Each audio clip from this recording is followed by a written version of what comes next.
they want to make sure you get enough to survive so that you don't die, in between shifts. But for the most part, they're not really out here fighting to make sure workers get what they're owed and everything else, right? And what they're worth.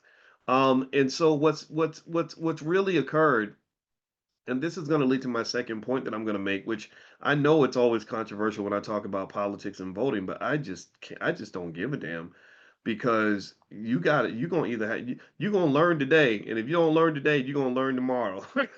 They gonna bash that lesson in your head whether you want to hear it or not. But anyway, what's happening is basically what Morgan Stanley warned about is they said you're no longer in the regime where you could look at things like gross domestic product or the state of the economy and get a sense of how the average American citizen is doing. That there is a detachment, there's a disentanglement between the fate of the American worker and the fate of the American economy. Tell me if you get what I'm saying. I'm going to say this slowly so that I don't lose anybody here.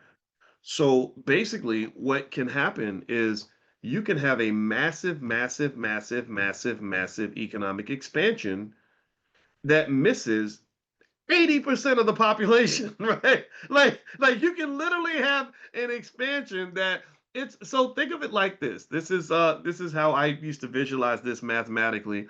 When we used to do everything. If you want to know what it's like in a finance PhD program, it's imagine like a complete torture chamber where everything is written in mathematics. Everything you explain, you can't walk up and say, well, like what it is, son, is it's like this, you know what I mean? You know what I'm saying? No, you had to go on the chalkboard and write up an equation and explain mathematically what you were talking about. So basically, I'll never forget when I was sitting there in a class. The class is called asset pricing, and by the University of Chicago is the best school on earth for asset pricing. And my dissertation chairman, Andrew Carolla, who's at Cornell, he was teaching asset pricing to us, and I was proud because he told me I was the best asset pricing student that he had. That I did really good on his test, and he was right. He was drawing up in mathematically, these equations, and I looked at it. I remember saying, I said, okay, so what you're saying based on this math is you're saying that you can have a situation where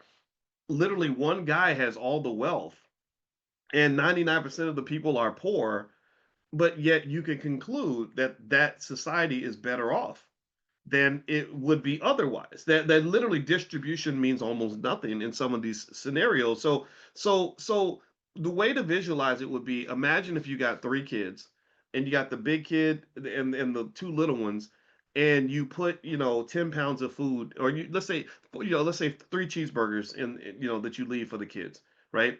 And once in one scenario all each child gets their own cheeseburger. Okay, so then let's say that you put nine cheeseburgers, you leave nine cheeseburgers for the kids.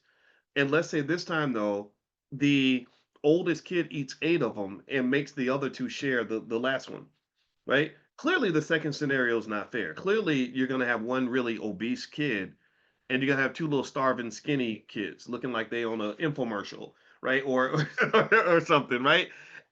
But imagine if somebody simply measured the quality of life in that household by how much food was delivered to the house.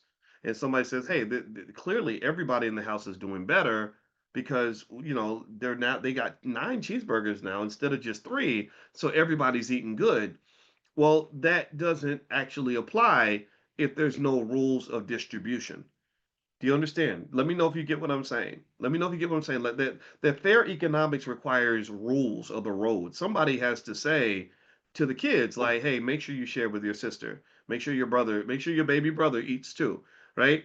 And that's the job. That's typically the job of the government, right? But here's the problem. The government isn't a government anymore.